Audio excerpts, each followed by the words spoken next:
목소리가 조금 맛이 같습니다. 그래도 사람은 맛이 안 같습니다. 요새는 정신이 없습니다. 휴일이 너무 많으니까 이게 일하는 날인지 쉬는 날인지 휴일인지, 오늘 혹시 쉬는 날이 너무 많아가지고 오늘 주일인데도 이게 쉬는 날이구나. 그리고 안 나오신 분들이 여기 한 10분은 계신 것 같아요. 2층이 조금 자리가 이제 평상시 제가 보던 거하고 제가 보는 눈썰미가 아주 있습니다. 제가 딱 얘기하면은 플러스 마이너스 5 정도밖에 안 됩니다. 여러분들 잘 나오셨습니다. 5월 5일은 금요일이고 어린이날이었고요. 그건 지나갔으니까 5월 8일은 내일입니다. 월요일 어버이날. 어린이날은 지나갔으니까 오늘 말씀은 부모님에 대해서 또 우리 가정에 대해서 말씀을 나누려고 합니다. 이 세상에 아버지 어머니 없이 태어난 사람은 아무도 없습니다. 사람이 태어나면 제일 먼저 만나는 사람은 부모님입니다. 제일 먼저 받는 것도 부모님 사랑입니다. 강산이 변하고 세상의 인심이 달라져도 변함없는 것은 부모님이십니다. 우리말에 고개라는 말이 있어. 고개. 여러 식으로 쓰이죠. 목의 윗부분도 고개입니다. 고개 숙입니다. 겸손하다, 그런 거죠. 고개 숙여 인사드립니다. 요새 그런 사람들이 부쩍 많아진 것 같아요, 방송에. 또 그것뿐만 아니라 산이나 언덕을 넘어 다니도록 길이 나 있는 그런 비탈진 그런 것도 고개라고 그렇게 얘기합니다. 그건 우리 동네, 우리 사는데 우리 곳곳에 우리나라에 여러 곳에 참 많죠. 고개, 그런 고개가 생각나는 고개들이 있지 않습니까? 저는 홍천 가다 보면 며느리 고개가 생각이 납니다. 또 고개인데 지금은 터널이 돼서 거기 그런 감정이 안 드는데 옛날에는 그 고개를 넘어 다녔습니다. 무슨 달맞이 고개니 박달 고개니 베티 고개니 그런 고개들이 있습니다. 그런데 그런 사람의 머리에 목의 고개나 그런 사람이 넘나드는 그런 고개 말고 우리나라에는 두 가지 아주 가슴 아픈 고개가 있었습니다. 하나는 아리랑 고개입니다. 아리랑 고개는 미아리 쪽에 있죠. 단장의 아리랑 고개. 단장에는 이 장이, 속이 장이 끊어질 듯이 아프다, 그런 뜻이에요. 우리 민족의 역사 속에서 참 끊어질 듯이 아픈 일들이 있었죠. 또 하나는 이 보릿고개입니다. 보릿고개. 아리랑 고개는 이별의 슬픔이 서려 있는 고개이고 보릿고개는 가난의 슬픔과 고통이 남아있는 고개였습니다. 지금은 보릿고개가 없습니다. 아이들이 모르죠. 우리 젊은이들이 잘 보릿고개를 모릅니다. 들어는 봤을지 모르겠어요. 어린 아이에게, 우리 손자 손녀에게 할아버지 할머니가 좀 얘기해 주려고 6.25 때 우리 참 어려웠다, 쌀이 없어서 밥을 못 먹고 배가 많이 고팠어, 아이들이 이해가 안 됩니다. 대번 아이가 이렇게 얘기해요. 할아버지 밥이 없으면 라면을 잡수시죠. 난 라면을 좋아하는데. 이해가 안 됩니다. 계절적으로 바로 요때가 보릿고개가 올 때입니다. 겨우 내내 근근히 살았죠. 이제 쌀독에 쌀이 떨어졌습니다. 이제 심은 보리, 뿌린 보리가 날 때만을 기다리는, 그래서 보릿고개입니다. 그러던 시절에 저 충청도 어느 고장에 가난한 집 이야기가 있습니다. 사실은 충청도 어느 가난한 집 이야기뿐만 아니라 이야기는 우리의 모두의 이야기입니다. 현실이었으니까요. 그 집에는 할머니 할아버지가 살고 아들 부부 아들하고 며느리가 살고 한 4살쯤 5살쯤 된 남자아이가 그렇게 3대가 살았습니다. 가난이 어렵죠. 어느 날 손님이 왔는데 할아버지 손님이 왔습니다. 오후 늦게 찾아온 할아버지 손님은 이야기하다 가셔야 되는데 저녁 때가 가까이 오는데도 이 손님은 갈 생각을 안 합니다. 속이 타는 건 며느리입니다. 저녁밥을 해야 되는데 뭐가 없어요. 그러니까 할아버지와 손님의 밥상을 차리기 위해서 옆집으로 달려갑니다. 쌀 한 줌 꼬우는 거예요. 4살, 5살짜리 남자아이가 부엌에서 맛있는 밥 냄새가 오래간만에 나는 것을 보고 배가 너무너무 고파서 엄마한테 보챘습니다. 밥 먹고 싶다고.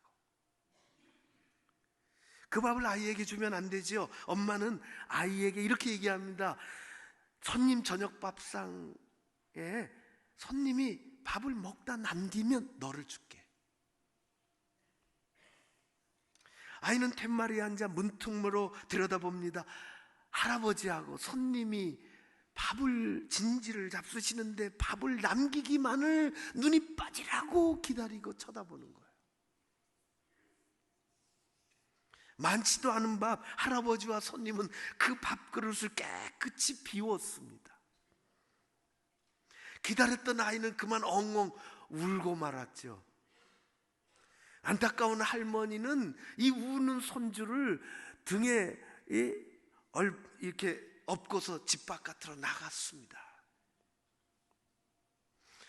그리고 얘기했어요. 내일 아침 할머니가 내게 맛있는 밥을 줄게. 아이는 배고프지만은 할머니 그 이야기를 생각하면서 잠이 들어. 다음날 아침이 되었습니다. 할머니는 손자 녀석을 등에 업고서 그 동네 그래도 먹고 살만한 집을 찾아갔습니다. 그리고 할머니는 아무 말 없이 손에 빗자루를 들고 그 집마당을 이리저리 쓸었습니다. 안주인이 눈치를 챘지요. 빈 그릇을 하나 찾아서 자기 집 식구들 밥그릇에 밥에 한 술씩 떠서 한 그릇을 만들어 할머니에게 드렸습니다.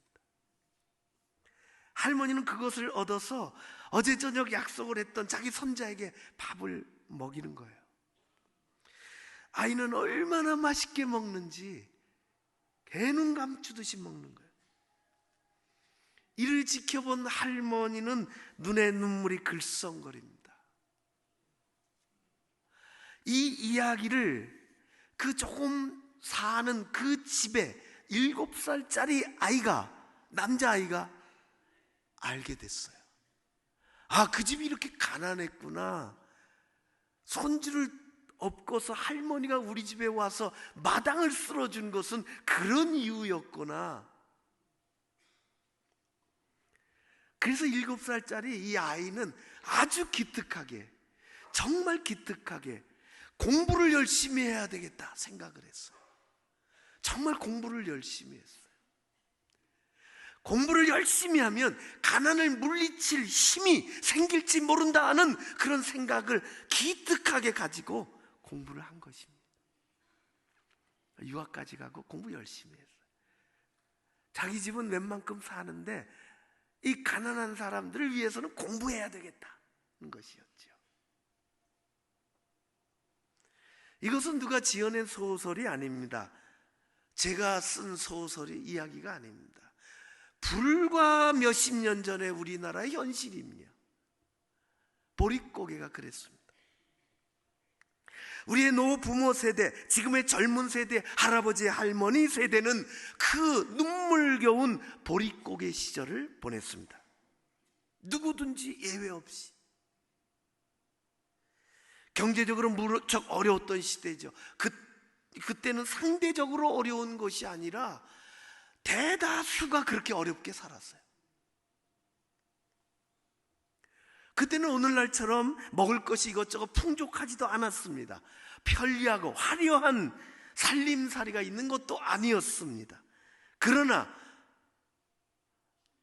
뒤돌아 생각해보면 오늘날보다 훨씬 더 가정을 우리 할머니 할아버지 세대는, 우리 노부모 세대는 훨씬 더 잘 지켰습니다.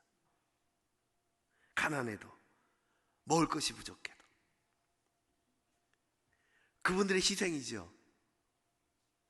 손주 세대에는 먹을 것이 없어서 배고르면 안 되겠다고 배 골게 하지 않기 위해서 자신들은 허리가 휘도록 손에 지문이 닳도록 일하고 자식들은 가르쳤습니다. 공부시켰어요. 우리가 그 고마움과 은혜를 잊지 말아야 하죠.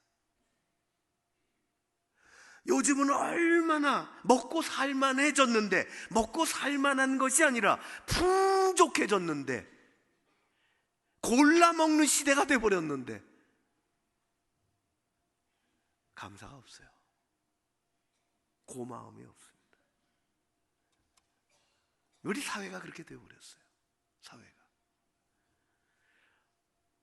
우리는 부모님들의 그 희생을 우리 사회 한 세대, 두 세대 위에 그분들의 이 희생을 잘 생각해야 되는 것입니다. 고마움과 은혜를 잊어버리면 안 되죠. 우리는 오늘이면은 꼭 어버이의 은혜 노래를 했습니다. 오늘도 같이 했으면 좋겠어요. 은혜를, 고마움을 잊지 않으면서. 우리 1절은 찬양대가 다 같이 일어서서 찬양대가 1절을 먼저 부르고, 연연한 마음을 가지고 고마움 잊지 말고, 이 세상이, 우리 사회가 이렇게까지 된 것은 부모 세대 그 희생이었음을 잘 깨닫고, 2절 3절은 우리가 그런 마음으로 같이 불렀으면 좋겠습니다.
어려서나 꼭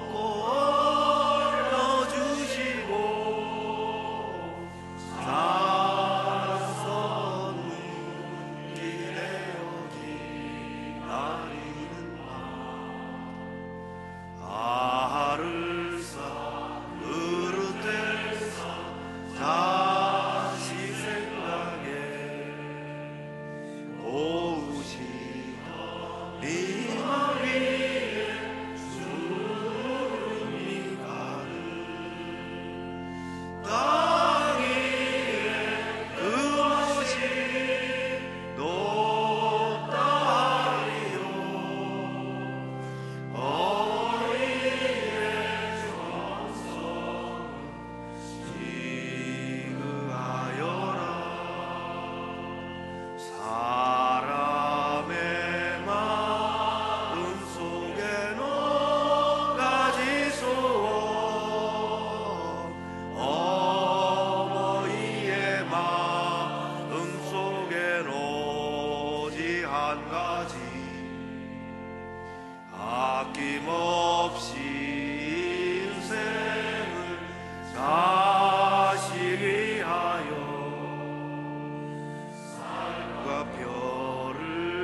저 화면에 그림을, 그 배경 그림을 10년 전에 누가 그려줬습니다. 10년을 봤어요. 누군가, 제가 새 그림으로 이제 한 10년쯤 봤으니까 좀 바꾸기를 원해요. 누군가가 제가 한번 해보겠습니다. 그러면 제게 문자 주십시오. 그분에게 특권이 있습니다. 그렇게 했으면 좋겠어요. 우리는 지금 먹고 살만한 시대에 살아갑니다. 먹고 살만한 것이 아니라 아까 말씀드렸던 것처럼 풍족한 시대에 살아갑니다. 풍족한 시대에 살게 되었지만 우리의 마음에는 고마움과 감사가 많이 사라진 것이 사실입니다. 고마움보다도 불평이 많아졌고 감사보다도 불만이 쌓여져 있습니다. 우리 사회 전반이 그렇습니다. 마음이 각박해지고 가정이 위태해지기 시작했습니다. 사람들을 잘못 건드리면 큰일 납니다. 큰 봉변 당합니다. 폭발일보 직전의 사람들이 참 많습니다. 왜 우리가 이렇게 되었을까요? 왜 골라 먹는 시대가 됐고 옷도 잘 입고 사는 이 시대, 왜 우리 사회는, 왜 우리의 마음속에는 고마움이 사라지고 왜 우리의 가정은 더 위태로운 지경에 머무르게 되었을까요?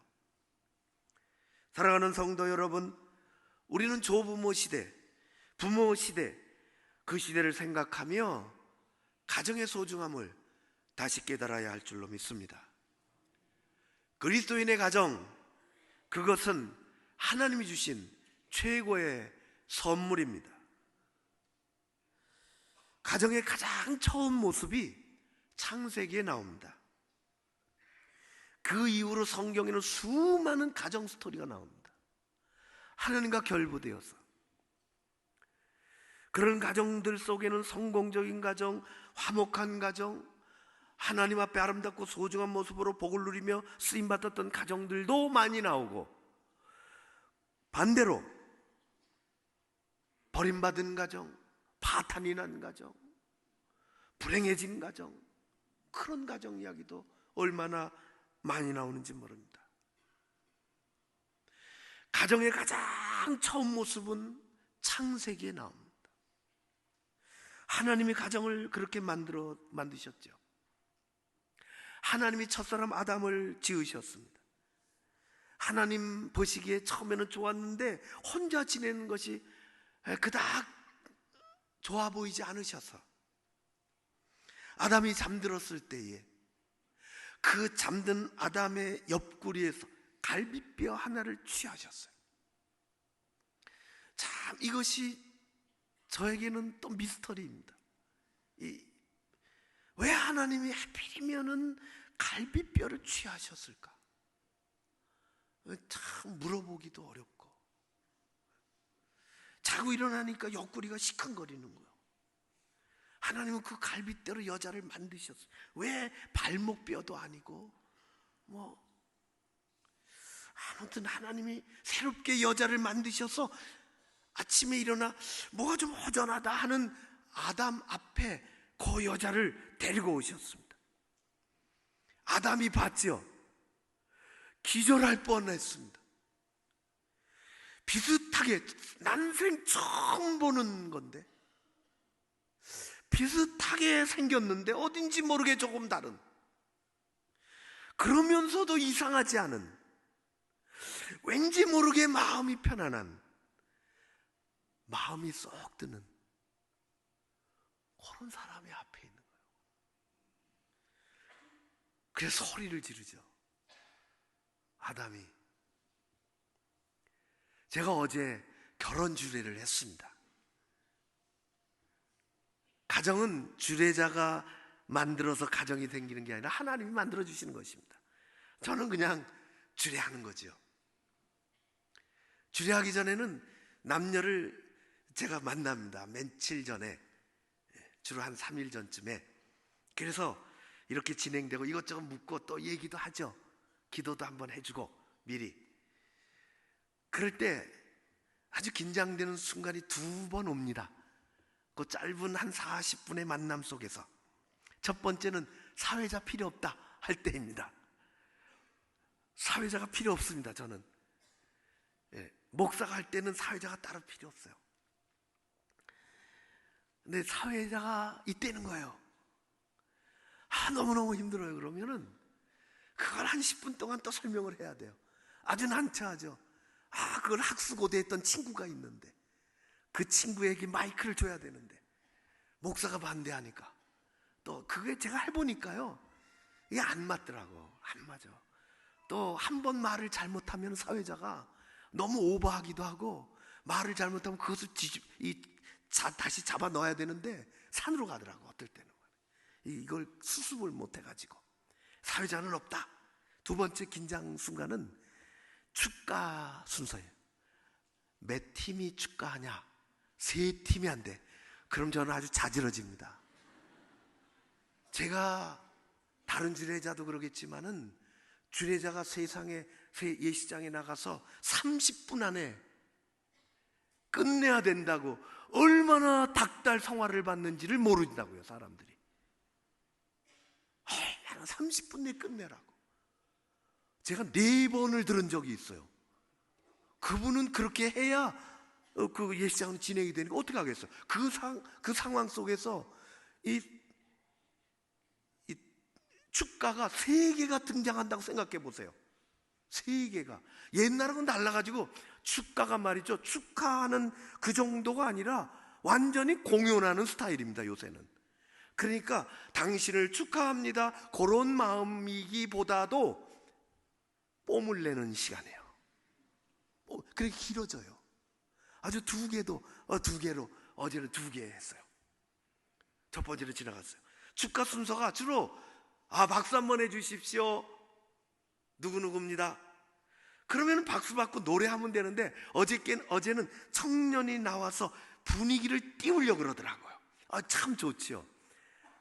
이 특성을, 이 축가를 안 하고 마이크를 붙잡고 회중들에게 뭐라고 하더라고요. 근데 제가 잘 못 들었어요. 뭐라고 하더라고. 그러면서 마지막 순간에 뭐라 그러느냐, 소리 질러 그러더라고. 환호해달라는 거죠. 환호. 방송에서 그런 거 많이 하잖아요. 그러니까 주로 제가 이렇게 위에서 보니까 주로 젊은이들이 와 환호를 했어요. 분위기 띄어서 참 좋았죠. 근데 이 청년이 그거 가지고 성이 안 찼는지 한 번 더 질러 그러더라고. 그러니까 어색해서 주로 어르신들이 이번에는 입을 조금 열었어요. 그거 갖고 이 청년이 마음에 안 드는 모양이에요. 어디를 향했느냐? 그 앞에 축하를 받으려고 서 있는 신부에게 뭐라고 하더니 소리 질러 그러더라고. 신부가 겁이 나니까 조그맣게 뭐라고 했어요. 그거 갖고 성이 안 찼는지 그만하면 좋을 텐데 신랑을 향해서 소리 질러 한번 또 그러더라고. 신랑이 입을 딱 닫고 있더라고. 한 말도 안 하고. 거기서 끝내야 되는데 이 청년이 주례자를 향해서 몸을 돌리기 시작했어요. 주례자를 향해서 뭐 한마디 하더니 소리 질러! 다 반말하더만. 아니, 신랑도 소리를 안 질렀는데 내가 뭐 가만히 입 닫고 있었어요. 난 23년 주례를 해봐도 소리 지르라는 이 주례한테 그건 또 처음이네. 그랬더니 마음이 안 차는지 그냥 축가하겠다 그러더라고. 축가는 비교적 잘했어요. 그래도 성경에는 아담이 하와를 보고 소리 질렀습니다.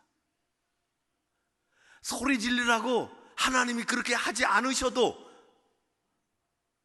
아담이 하와를 보고 이는 내 뼈 중에 뼈요 살 중에 살이라고 감격해서 만족해서 기뻐서 소리를 질렀습니다. 하나님이 최초로 만드신 가정은 이렇게 신비했습니다. 이렇게 시작이 되었습니다. 여러분, 그 가정이 하나님을 떠나면 곧 어려움이 옵니다. 하나님 안에 머물러 있으면 하나님의 축복과 은혜와 사랑이 넘치는 곳이 되는 것입니다. 가정은 신비한 곳이고 가정은 하나님이 시작한 것입니다. 우리에게 주신 최고의 선물입니다. 여러분의 가정이 바로 그런 아름다운 그릇이요 하나님의 은혜의 샘이 되시기를 주의 이름으로 축원합니다. 사랑하는 성도 여러분, 우리의 신앙생활은 교회에서만 제한되면 결코 안 됩니다. 우리의 신앙생활이 교회에 머물러 있고 교회에 국한되어 있으면 그 신앙생활은 곧 종교생활로 바뀌게 됩니다. 우리의 신앙생활이 교회에만 묶여 있으면 그 신앙생활은 곧 생명력을 잃어버리고 은혜가 빛이 발하게 되고 그 신앙생활은 곧 종교생활이 되고 마는 것입니다. 그것이 어쩔 수 없이 흘러가는 것입니다. 우리의 신앙생활은 교회를 넘어서서 우리의 가정에서 그 빛이 발해지고 그 열매가 맺어져야 할 줄로 믿습니다. 그래서 가정은 우리 신앙생활의 가장 중요한 곳입니다. 우리는 가정에서 진정한 그리스도인이 되어야 합니다. 가정에서 진정한 그리스도인이 되어야 합니다. 가정에서 진정한 하나님의 자녀가 되어야 합니다. 가정에서 신앙의 아름다운 열매가 맺어야 할 줄로 믿습니다. 오늘 우리가 골로새서 읽었는데 아주 기본적인 핵심 원리를 얘기해 주고 계세요. 아내는 남편들에게 복종하라, 남편은 아내를 사랑하라, 또 자녀들은 부모에게 순종하라, 그리고 부모는 자녀들을 낙심시키지 말라. 우리 인생을 살아가다 보면 몰라서 못하는 것이 있습니다. 몰라서 못해요. 지나가 보니까 모르는 거예요. 너무 몰라서. 그거는 배워서 하면 됩니다. 배워서 하면 돼요. 그러네 우리 신앙생활에, 우리 삶의 많은 부분은 알고도 안 합니다. 몰라서 못하는 게 아니라 알았는데도 안 하는 것입니다. 그거는 배워서 하는 게 아니라 회개해야 하는 것입니다. 그것은 일일이 설명하고 설득하고 하는 차원의 행함이 아닙니다. 하나님이 우리에게 가정을 주시면서 넣어주신 것이에요. 부모에게 효도해야 하는 것을 몰라서 못하는 사람은 없습니다. 그래요? 내 나이 60이 되니까 이제 깨달았네? 없습니다. 우리 가정에서 일륜적으로 신앙 안에서 일어나야 할 모든 것들은 우리가 아는 것입니다. 심각하게 어디 가서 배우지 않아도 아는 거예요. 하나님은 그것을 말씀하고 계십니다. 그래야 할 때 가정은 아주 쉽게 돼가는 거예요. 그래야 할 때. 그것이 하나님의 우리에게 주신 가정의 신비함이요 축복이요 우리 가정의 행복에 큰 놀라운 하나님이 만들어 놓으신 길인 것입니다. 우리 월삭 새벽 기도에 제가 제 자녀들하고 신앙생활을 같은 교회에서 해야 됩니다.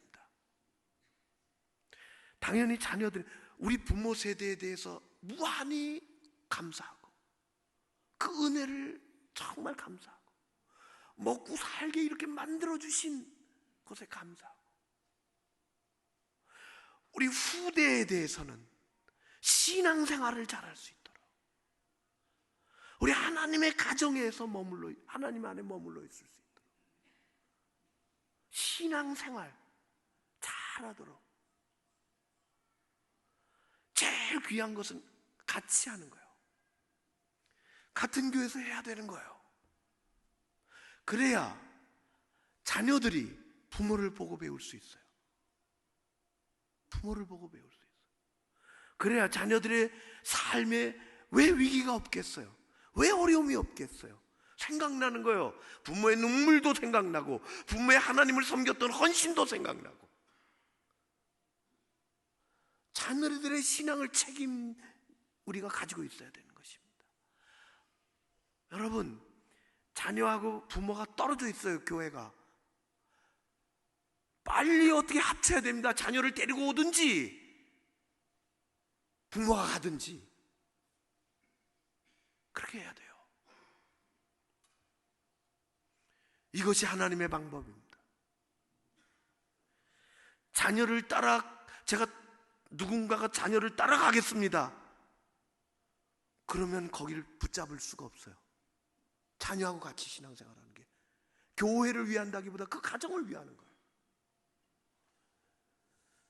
사랑하는 성도 여러분,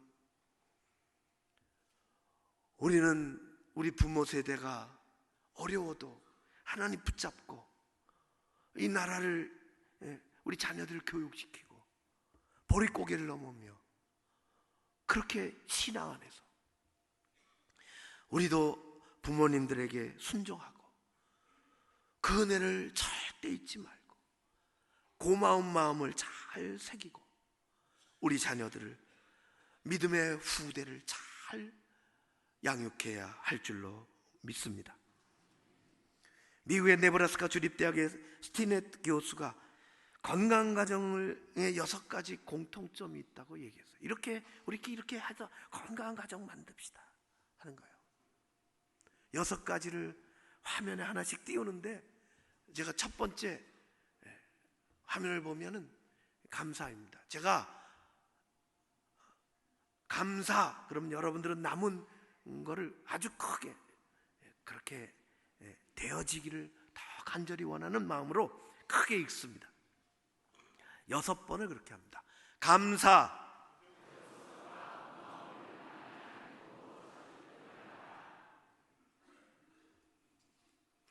헌신,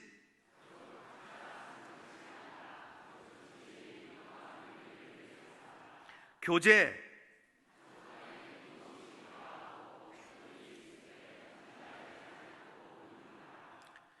시간,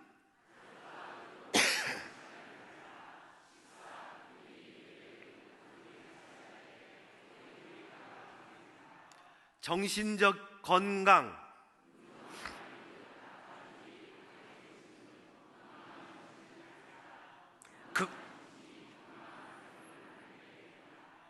극복 능력,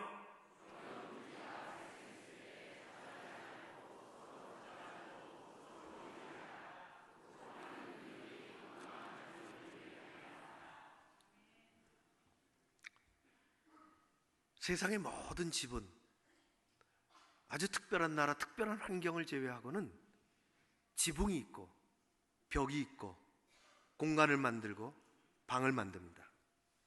지붕은 뜨거운 햇빛을 막아주고 내리는 비를 막아줍니다. 벽은 거침없이 부는 바람과 추위를 막아줍니다. 공간은, 만들어진 공간은 따뜻한 잠자리와 평안한 쉼을 주는 곳입니다. 집은 돈을 모으면 살 수 있지만 가정은 돈으로 살 수 없습니다. 집보다 100배, 1000배, 10,000배나 귀한 것입니다. 모든 집에 지붕이 있고 벽이 있고 몸을 누일 방이 있는 것처럼 우리 가정에도 지붕이 있고 벽이 있고 우리의 몸, 우리의 영혼, 우리의 삶을 누일 방이 있어야 하는 것입니다. 우리의 가정에는 평안한 쉼이 있어야 하고 마음의 안락함이 있어야 하며 따뜻한 우리의 관계, 쉼이 있어야 하는 것입니다. 우리의 가정은 하나님께서 주신 최고의 선물입니다. 하나님이 주신 선물을 잘 간직하십시오. 하나님이 주신 선물을 잘 간직해야 하는 것입니다. 그렇게 하나님을 경외하며 믿음으로 사는 여러분들의 가정이 하나님이 주신 것으로, 그 행복으로, 그 축복으로, 그 은혜로 아름다운 동산을 이루고 귀하게 살아가는 행복한 터전들이 다 되시기를 주의 이름으로 축원합니다. 기도하겠습니다. 고마우신 아버지 하나님,